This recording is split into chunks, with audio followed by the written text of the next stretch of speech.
Hi guys. On yesterday's video about shuffling leather and cloth to get enchanting materials, Misfit Valley asked a very good question that I think is relevant to a lot of people, and I had a lot to say about it. So I thought that rather than just commenting there, I would make a video and we could talk about it as kind of a gold making commentary video, though this one is going to talk a little bit more about gold making strategy than the previous commentary videos.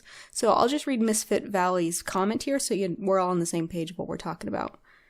Hey Fade, my realm has taken a major hit, as well as all the other realms of course, when it comes to herbing and alchemy after the release of the Blood Trader. I was previously making most of my gold on selling herbs on the auction house, but after the patch I felt that the time it took to collect herbs made it not worth doing since the worth was so much less than it used to be. So I decided to start selling flasks. When doing so, I figured out that the flask I'm selling, the Agility Flask, is worth around 800 gold in mats, but people are flooding the market with flasks for 700 to 650 gold. Of course, selling flasks would be pointless since I would earn more by selling the raw mats, but my question to you is how do we combat people posting product for less than it costs to make? Do I give up flasks and sell the raw mats, or should I store the mats and hope for the price to return to a more profitable state? So this is a great question. It's something that a lot of people are dealing with, especially in this world of ranked crafting, which I'll get into a little bit more in just a moment. But I want to talk about a lot of different aspects of what might be happening on your server, and probably is happening on most people's servers, and then we can talk about maybe what to do about it. So one thing I think is really interesting is that the video that this comment was posted on was the one in where, of course, I'm talking about getting the cheapest possible enchanting materials by shuffling leather and cloth. So consider that video. In that video, I show how my Leylight shards on my server are at around 90 gold, and the dust is 36 goldish a piece. So if you look at raw mat prices in that way, let's say, for example, there's an enchant that uses that stuff and it sells for 10,000 gold. We're going to do really rough math here. And that thing sells for 10,000 gold. Let me rephrase. It takes 10,000 gold to make. Well, if I shuffle in the way that I talk about in the video, I'm paying half price for the mats. So while someone who looks at TSM and sees these crafting costs and hasn't put in their own crafting costs with what they actually end up paying for their shards and dust, they will see that, it costs 10,000 gold to craft. Well, for me, it costs 5,000 gold to craft. So consider this. I can sell these for 7,500 gold, whatever it is. I'm making a 2,500 gold profit. They see it as taking a 2,500 gold loss. And so a lot of times when you see people selling something for under the mat price as far as you're concerned, it's that you don't understand that on their end, either in their reality or how they perceive the situation, they get their mats much cheaper than you. And so what is a loss for you might be a profit for them. Now, if you run into these people, of course, unless you can lower your materials cost as well, you can't really do anything about it because that person would happily sell for a 2,500 gold profit all the time. I mean, their prices aren't going to raise up if they can keep you out of the market and still make a pretty profit. However, you'll notice that I said whether it's their perceived or their reality as far as what they're paying for mat prices, which brings us to the other time you'll often see this pop up on the auction house. And that's with the I farmed it myself and so it is free crowd. Our goblin NPCs have been trying to train people for a very long time that our time is valuable. However, a lot of players aren't getting the message, and what they see is they didn't have to pay gold for these herbs, and so if they can get anything for the flasks they make with it, then they're going to make a profit because that time's already spent. I mean, they don't really value that time in the same way that you might. And so as far as they're concerned, their crafting cost is, zero because they gathered all their own herbs. All they've paid for is the flask. And by flask, I mean the crystal vial to make the flask they have to get off the vendor. Now, when we combat these people, it becomes a little bit easier because eventually their stock will run out. They only have so much time in the day, and they only have so much time they want to actually spend farming. And so while you might see this person pop up some stuff that's cheap on the auction house every once in a while, you probably won't have them competing in your market frequently. And depending on how volatile and how active the market is on your server, you could even consider buying out these person's sub-material cost flasks if the deal is good enough and reselling it. Though, of course, if you perceive, if you think that you're dealing with this kind of person and buy out their flasks, but in fact you're dealing with the previous person who that's still a 2,500 gold profit for. Obviously this isn't flask numbers. That'd be wonderful if you could sell a flask for that much. So if you think that you're dealing with I farm my own mats so it's free person, when you're actually dealing with my mats are actually very cheap person, you can get yourself into some trouble by accidentally picking up a lot of inventory, and the prices never go up because that person will just keep making more inventory at a cheap cost.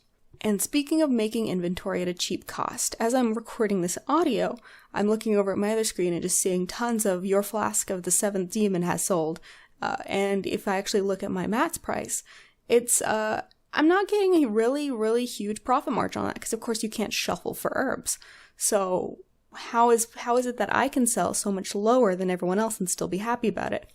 Well, in this world of ranked crafting, essentially, my crafting cost as someone who has a rank 3 flask of the 7th demon is significantly cheaper than the crafting cost of someone who does not have that rank. When I intended to make 10 flasks today, and I ended up with 37 flasks. Once you can actually get this discovery, it procs very frequently, or I'm just very lucky. Either way, I'm excited about it. However, because this is a discovery, and it is a very rare discovery, all things considered, a lot of people don't have that. And so when you run into someone who does have that, it will seem like they're selling at a loss when in fact, because they get so many procs, they can afford to sell at a lower price because they're getting more out of the same amount of materials that you're using. This is going to end up with a situation kind of like the previous one, in that they would happily just keep making it. As long as the mats don't dry up, they'll just keep making it, they'll still keep procking and the price will stay low. So these are really the 3 main reasons that you're going to see people selling stuff for what you perceive to be under mat cost. Either you don't understand how cheap their materials actually are, they don't understand how expensive their materials are with regards to time put in to farm them, or with the same materials and the same cost you pay, they are just able to get more out of it. And so thus their crafting cost is technically lower for the same amount of flasks. Now, how to combat this? You got to make sure that your materials costs are as cheap as possible. Set up a TSM shopping list with all the herbs that you like to use. Set up a price that you'll never pay above this amount for a given herb, and just run that frequently and make sure that you just are always getting your herbs at the best price you possibly can. Don't only buy herbs when you're ready to make flasks. Be buying constantly so you can get those deals and you don't have to pay those spur of the minute just in time prices. So get your mats as cheap as you possibly can. I also have a trade bark that I hit on my server, in which I list all of the things that I buy. It takes like 3 macros and all of the prices I'm willing to pay. And I have people COD me a lot of stuff. Herbs don't typically come through as often as some other things, but every once in a while some will pop through. The shopping list tactic is definitely how I get most of my herbs. And then not only do you want to have your mats be as cheap as possible, but you also want to be getting the most you can. So if you have something that you can go out and just get rank 3 for, such as a crafting pattern for armor that comes from a rep vendor that you have rep for, or something like that, go out and get it. If you don't have rank 3 in something that you make, look up where to get rank 3 and start working towards it in any way you can. This is a little bit tough for flasks because it is pure discovery. But basically, that's another thing I wanted to bring up actually, is I was about to just say, make flasks so that you can get that discovery. So later on things will be cheaper. And keep in mind that people might be doing that. People who completely understand the market might be more than happy to just be churning out thousands of flasks in hopes of getting that rank 3 proc. So what I was about to say to you is, even if you're only making 1 flask at a time, make your own flasks. Don't find someone who has a rank 3 and pay them, because you'll eventually see the benefit pay out once you have your own rank 3. But at the same time, now I just want to point out that that's another added value of these people who are making flasks. If it costs them 600 gold to make a flask, and yeah, sure, they may only be able to sell it for 500, but they had that chance at learning the recipe. And now it just comes down to trying to recoup some of the losses that you put in. It's kind of similar to people who farm a bunch of ore to power level mining, which you don't really have to do anymore. But it used to be that you'd see people who power leveled at any profession put a ton of stuff on the auction house after it was all done, not because they didn't think the things had value, but because they were just power leveling it, so they don't care what they get from it. The investment is already made, they just are happy to get anything out of it. And so people who look at pricing like this, especially if they're putting in a lot to get these rank 3 proc, might also be a reason that things seem to be selling below their mat cost. Now, is that a good mentality to have? Obviously, I would argue not. You should always want to make a profit, and I think it's possible to do so. So I think that's a little bit silly, but then again, there's also people who think Bloods of Sargeras had no value before 7.1 and the Blood Vendor came out. I think that that's also something worth mentioning, is that Blood Vendor. When we think about it, people were sitting on about a month's worth of Bloods of Sargeras. That's not just any month either. That's the first month. They were running their mains through dungeons. They were doing all of the world quests they possibly could, because there wasn't just that Blood of Sargeras reward that they didn't care about. There was also reputation involved for a faction. They needed something like that. So people had all of these Bloods saved up. And they blew them all. On my server, they blew them all on Starlight Rose. Starlight Rose went from 125 gold to like 40 in a few hours, while Fell Slate, interestingly enough, went from like 45 to 75 gold because everyone was ignoring the market. It was hilarious. But basically, so people had all these Bloods saved up. They just completely went crazy because they're not very smart about it. Spent all these Bloods, crashed a bunch of markets. But they're quickly going to find that they can't get those Bloods nearly as easy as they thought they were. They just happen to have so many saved up. So the market should slowly raise up if they haven't already. And I think that we'll see a lot of rebound as people realize that they don't get nearly as many Bloods per day as they thought they would. And so it's not like they can just handle their own herb costs anymore. I think we'll see a little bit of a return to gathering, though probably still not like it was before. And I think that herb prices will go up. If you have a lot of herbs hanging out right now and you can't sell flask right now at a profit, I would recommend maybe holding on to your herbs for that point in time. However, I wouldn't necessarily recommend stockpiling herbs that are cheap now, because I'm not typically very big on speculation as far as investing big on, on a commodities market kind of a thing.